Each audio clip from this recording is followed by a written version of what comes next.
This is RTV6 News at 7, working for you. A community on edge. Protesters call for justice after a young man was shot and killed by a Metro police officer.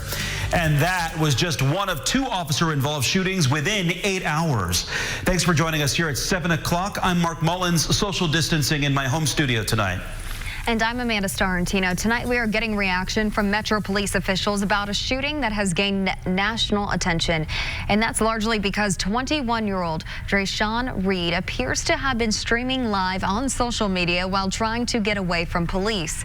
The video appeared to capture the moment Reed was shot and possibly what officers said after the gunfire. This happened Wednesday evening on the northwest side. It started as a chase on I-65, but after police abandoned the chase, they found Reed near 62nd in Michigan. They say he began to run, and that's when an officer used his taser, followed by an exchange of gunfire. Reed died at the scene. Ballistic evidence recovered from the scene initially indicates that shots were fired from both the officer's weapon and the decedent's weapon. This will all be confirmed as evidence is tested by the Marion County Forensic Services Agency. The officers involved in that case have all been placed on leave while the investigation continues. The shooting sparked a protest near the scene late last night. Then earlier today, another protest downtown just outside of police headquarters. And that was followed by yet another protest at the shooting scene just a short time ago. We spoke to people who say they came out to take a stand and share their message with IMPD, saying they don't think the shooting was justified. Among those in the crowd, Sean Smith, a close friend of Reed, who says he's not sure why Reed decided to run from officers, but he doesn't think it should have ended this way. But if an officer spotted him, they should have used, other techniques such as commands. Put your hands up, on the ground, those sort of things. There were more officers that was in their pursuit and out here. And I feel like that there was more manpower to subdue him and bring him to justice if that's what they were intending to do. But again, IMPD tells a different story. They say there was an exchange of gunfire between Reed and the officers. At this hour, there is a growing vigil near the site of the shooting at Michigan Road on the northwest side of Indianapolis. RTV6's Cameron Riddle is live there tonight. Cameron. Hey, Mark, good evening. We are walking now here on Michigan, making our way from 62nd, where 24 hours ago, Dre'Shawn Reed was shot and killed by Indianapolis PD, now making our way down toward 56th Street.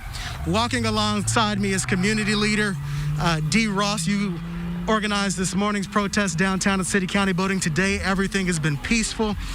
What's happening here tonight, Dave, as you show folks that way? Yeah. So, we just here trying to make a difference, making sure our voices stay heard, making sure that, we get justice. We don't want this to get out of control. We're trying to contain everything, but at the same time, we want to also do a peaceful protest and let them know that what happened to Dre'Shawn was injustice, and we want something done. Now, Dee, we got about a minute left, less than a minute. We've been seeing protests all throughout the day. Things have been peaceful. While peaceful, things have been disruptive, but that's the point, to disrupt the status quo and make change. Yeah, that's the whole point. If we really want to see some things get done and changed, then we gotta disrupt the status quo. That's what the definition of the protest is. It's to disrupt and to let the city officials and any stakeholders know that we want justice and we tired, not one more. All right, D. Ross, community leader, appreciate you talking with us as we walk down Michigan. We're getting left by the protesters here, but everyone's stopping at the police line, which is currently there at Fox Hill and Michigan Road. Some folks doing some burnouts toward the light there. But again, if you are in this direction, stay away. If you're trying to get through, this is to disrupt. This is to prove a point, to make a statement, and that's what they're doing. That is coming at the inconvenience of traffic. So with that said, we will stay out here and tell the story of the folks who are trying to get the attention of our city leaders. Reporting live, I'm Cameron Riddle, RTV6. Well, Cameron, thank you. The African American Coalition of Indianapolis is calling for an independent external investigation into the shooting of Dre'Shawn Reed. The coalition says when facts surrounding a police action shooting are disputed, it undoes positive work that police have done in the community. I spoke with the chair of the coalition this afternoon. While we believe that IMPD has put new policies and practices into action, that to have a independent perspective would be important in light of the history that we have had between IMPD and the community. The coalition says because of the COVID-19 pandemic and its impact on the Black community, it discourages large gatherings like the ones that we've seen since the shooting. The city's second police shooting would happen just hours later, also on the northwest side. Just after 1:30 this morning, police responded to a burglary call at an apartment complex on Woodglen Drive near 79th and Ditch Road. Police say as they approached the scene, a man opened fire on them with a rifle. The officers returned fire and that suspect died at the scene. He has been identified as 19-year-old Mikhail Rose. Police Chief Randall Taylor says Rose apparently tried to set officers up in advance. Also under investigation tonight, a fatal crash involving an IMPD officer and a pregnant pedestrian. This happened just before 9:45 last night on the southwest side near South Harding Street and the eastbound ramp of I-465. Police say Officer Jonathan Henderson was traveling northbound on Harding when his car struck 23-year-old Ashlyn Lisby near the on-ramp. We're told he immediately started first aid until medics arrived. Lisby was transported to the hospital in critical condition. She and her unborn child were later pronounced dead. Alcohol is not believed to be a factor in this crash. And now to our continuing coverage of the COVID-19 pandemic and its impact on Indiana. Nearly 1,300 Hoosiers have now died from coronavirus, and the state health department says more than 22,000 Hoosiers have tested positive for the virus. Marion County still has the most positive tests with 6,914. More than 124,000 people have been tested in Indiana, with 18% testing positive. And plans are underway at state and local levels to help Indiana rebound from the COVID-19 pandemic. Our Rafael Sanchez spoke to healthcare workers on the front line as they remind you to do your part to keep everyone healthy moving forward. As the malls reopen and the stay-at-home order becomes less restrictive, Amy Roseberry, who is dressed for success, wants people to be cautious because in her world, she sees the battle between life and death. These people are sick. It's not a joke. People are dying from this disease, and people should take that seriously. Should they be afraid? I don't think they should be afraid. Amy is a nurse in the COVID-19 unit at Johnson Memorial Health Hospital in Franklin. Out of 78 cases, a majority of the people have recovered. Less than 10 have died from the disease. This disease does not discriminate. This disease is here. We've seen it. Since the peak of COVID-19, none of the hospital staff in this unit has tested positive for the virus.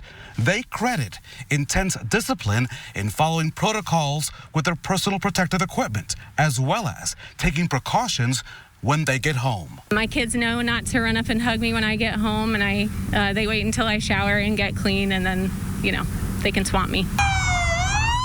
The embrace from the community with food and parades have provided a boost behind the hospital walls. I think it's definitely helped our morale with coming to work in such a difficult time. Based on what they've seen, they prefer no one else become a patient in their unit, so they have a unified message. Keep up vigilant with your hand washing. If you can, carry a bottle of hand sanitizer and do it frequently, and just be conscious of touching your face. We all have to be vigilant about wearing our masks when we're out. Keep the social distance. The people in the community who are doing the hard things, the isolating themselves from their family, doing the things that are difficult, that makes everybody out there heroes. And Rafael Sanchez with that report. About 30 people work in that nursing unit. They are having to be vigilant, especially as the Johnson County Sheriff's Office reports at least 4 cases of COVID-19 at the county jail. The jail is across the street from that COVID-19 unit. RTV6 is partnering with the United Way to support Central Indiana Community Economic Relief Fund. And tonight, our Nicole Griffin is finding out how the money is directly impacting local families who need fresh produce and helping out farmers impacted by this pandemic.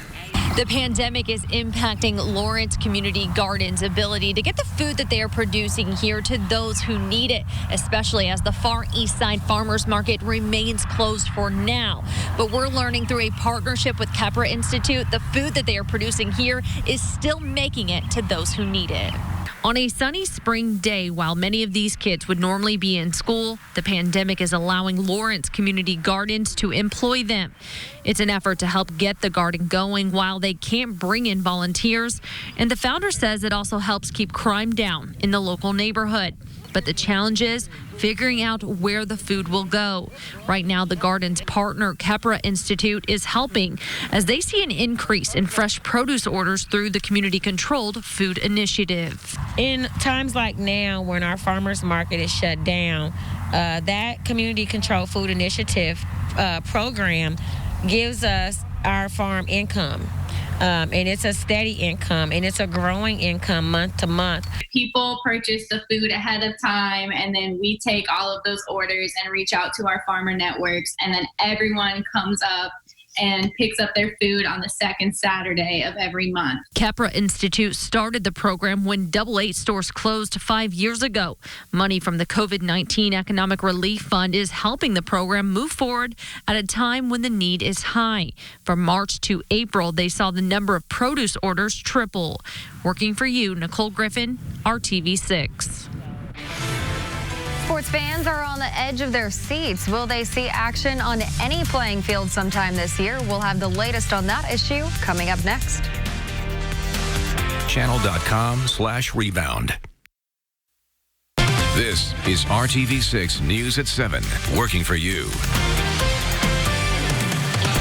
As some states begin to reopen businesses, major sports leagues are looking into how they can return to some normalcy, too. ABC's Marcy Gonzalez explains some teams are getting ready to return to practice. After months without a single game played, the sports world taking some major steps to get back in action. Several Major League Soccer teams now back on the field for voluntary individual workouts. We want to get everyone to get back to normalcy. Happy to be back. Hope this is something that kind of opens the doors to get the full season going. And the NBA preparing for the same, with teams expected to get the green light to reopen practice facilities as soon as tomorrow, the same day they plan to hold a call to answer questions from players. The NBA is still trying to figure out whether or not they're going to finish the regular season, whether or not they're going to have a playoffs, when that would be. But they confront a lot of issues in what they do next. And the NFL kicking up a lot of excitement as it prepares to announce the schedule for this upcoming season tonight. They're looking to give fans some hope. Hey, here's how the schedule is going to line up for the year. And it gives fans something to look forward to. The league still piecing together how the season will move forward in a way that'll keep players and fans safe, acknowledging things will be different. Hard Rock Stadium, where the Miami Dolphins play, revealing what the new entrances would look like with social distancing guidelines in place. We would have times to come in for security at different gates so people would be separated out in terms of when they enter the stadium. In the next week, Major League Baseball also expected to announce its plans to start its season, looking at games now underway in Korea without fans in the stands as a guide. Marcy Gonzalez, ABC News, Los Angeles. They almost became another victim of the pandemic, but we'll show you how the business that's more than your average chocolate shop was saved by the people it serves. And rain arrives Friday morning, but when will it leave and what's ahead for Mother's Day weekend? It's all straight ahead. Howard Awards, Sunday at 1 p.m. It's just very humbling and overwhelming. The owners of a Muncie chocolate shop are getting a big boost from the community to make it to the other side of the coronavirus pandemic. And it's not just because of their sweet treats. Queer Chocolatier has become a Muncie staple in the few years it's been open. And like a lot of businesses, the pandemic had the owners thinking they may have to close. Our Cornelius Hawker shows us why that's no longer the case. At the beginning of this week, Morgan Roddy was scrambling, trying to figure out how to keep the Queer Chocolatier open, the business she and her wife Sherry own. I really need to come up with like an emergency plan. I need to, find out how am I going to make my rent? Do I need to find a job to pay the rent because I don't have the business to pay the rent? She never imagined the note she wrote about the hard decisions she was facing would lead to thousands of dollars being donated to keep the place open. 1 minute I'm crying because I think the business is about to be done, and I'm still about ready to cry, but for a good reason, right? But if it was left up to her, this might not have happened. It's kind of hard to be a business and ask for fundraising. It just doesn't feel quite right in some ways. That's when a regular customer of theirs got involved. Daniel reached out and he was just like, I want to do my best to help support your business. No, it's something I definitely never expected. When I started, I know that Queer Chocolatier meant a lot to me and to my friends. So I knew it would get some sort of attention, but I never expected in less than 24 hours to raise as much as we did. The GoFundMe Daniel Todd started has raised more than $9,000 in just 2 days, and that number keeps on going up. But it's not just the chocolate that's making people want to donate to this business. Queer Chocolatier is a space for LGBTQ plus folks that doesn't serve alcohol. So that means people of all ages are able to come there and thrive and have a community. So having queer sober spaces is something that's super important, and really where we live, the Queer Chocolatier is one of those only spaces. They should be able to still access a community where they are authentically themselves, without having to wait to turn 21 to be into a gay bar. Thanks to the outpouring of support, it's looking like the Queer Chocolatier will be open, serving Muncie and the surrounding communities in more ways than one for quite some time. It's just like a really great space for people to feel comfortable, get to know each other, get to know me, I get to know them. Working for you, Cornelius Hawker, RTV6. And Morgan tells us with the GoFundMe and online orders coming in, they're right around the $15,000 mark. She now believes they'll be able to get through the next several months. Kevin. Next several hours, we'll see clouds increase, may block our view of the full moon, but give it a shot. It leads to rain in the morning tomorrow, but it should be fairly confined to the morning hours. Then we'll dry out as we get to the afternoon. Stage is set for record cold temperatures Saturday morning. Forecasted low of 29 in Indy right now. Mother's Day showers will develop during the afternoon hours. High temperature right around 70 now. We'll be nowhere near that until the end of next week. Tomorrow's high struggles into the low 50s. That cold starts Saturday, mid 50s for the high. Then we take a little jump closer to 60 on Mother's Day. Temperatures all of central Indiana now below average. I'll just let you check this out. Of course, it's much warmer than it was yesterday and will be tomorrow. We just keep bouncing around. We're not staying in one spot very long as far as the temperature is concerned. Hopefully you saw it last night as well. I think your view will be obstructed a little bit by clouds, but sometimes clouds make the full moon even more interesting. Take a couple pictures. If you do, share them with me on Facebook. I'd love to see it.